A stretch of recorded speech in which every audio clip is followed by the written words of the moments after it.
महायात्रा के दौरान the पॉपुलर्स party के प्रेसिडेंट पुष्पम प्रिया चौधरी जहानाबाद पहुंची, जहां भीमराव अंबेडकर की मूर्ति पर माल्यार्पण करने के बाद घोसी विधानसभा के मोदनगंज हुलासगंज प्रखंड में जनसभा को संबोधित किया।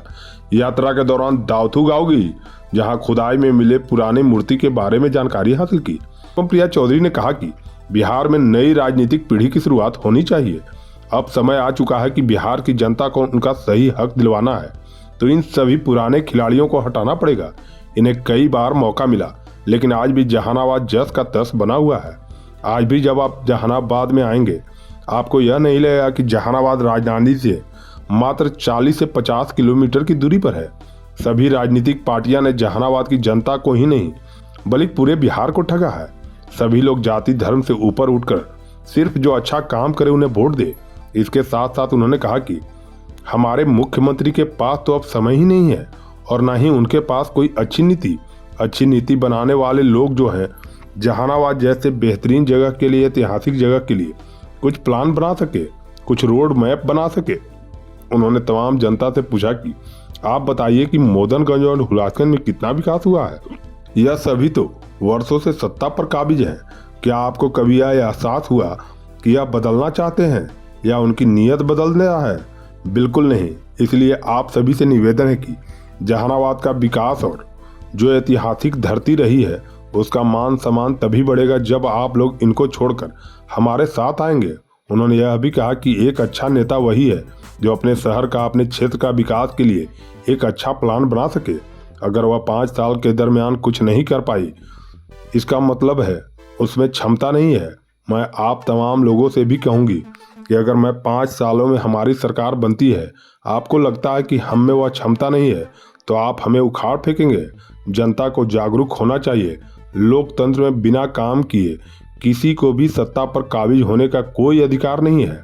इस कार्यक्रम में राष्ट्रीय महासचिव अनुपम कुमार सुमन के साथ साथ राज्य पदाधिकारी सौरभ सुमन, शहबाज, प्रभांजशील, राकेश कुशवाहा, रवीश दांगी, मधुबाला गिरी आदि कई नेता एवं कार्यकर्ता मौजूद थे। महायान यात्रा है, उस पर अभी जहानाबाद आना हुआ है और हम जहाँ भी जाते हैं, बाबा साहब जहाँ भी मिलते हैं उन पे माल्यार्पण करते हैं, तो ये कोई नई बात नहीं है हमारे लिए।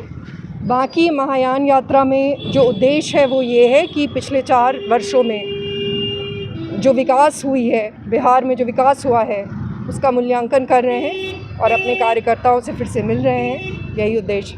मैम, कुछ दिन से बाबा साहब को लेकर विवादित बयान भी हुआ है जो अमित शाह के द्वारा कहा जा रहा है और कुछ सियासी माहौल इसको लेकर गर्म है। क्या इस पर टिप्पणी रहेगी आपकी? देखिए, ज़रूरी ये है कि जो बाबा साहब के आदर्श हैं उन पे बात हो, उन पे बयानबाजी हो।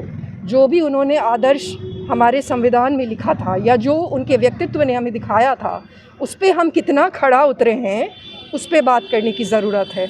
बाकी सब तो मुझे सिर्फ तमाशेबाजी और बयानबाजी लगती है।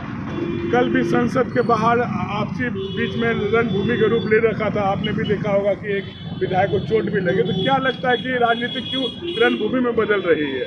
मुझे बहुत ही अफसोस होता है ये देख के, जो देश की हालत होते जा रही है।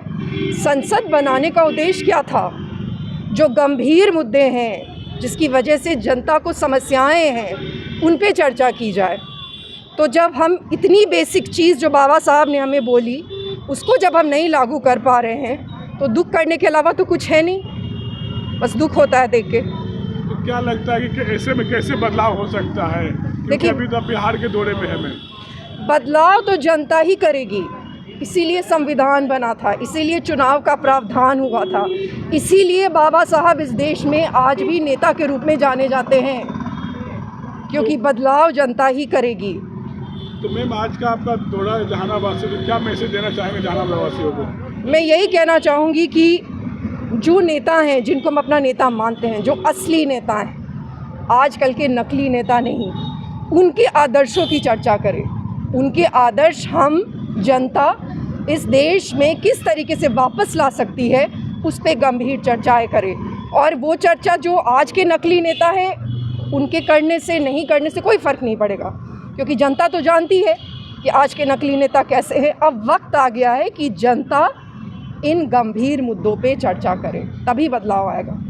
बेहतर शिक्षा सही मंजिल, Ramakrishna Paramhansa Vidyalaya affiliated to CBSE New Delhi 10+2 तक मान्यता प्राप्त। बच्चों के स्वर्णिम भविष्य के लिए डायरेक्टर चंद्रभूषण शर्मा उर्फ भोला बाबू के निर्देशन में बच्चों की जिंदगी को सही राह दिखाता रामकृष्ण परमहंस विद्यालय, यानी बच्चों का ब्राइट फ्यूचर।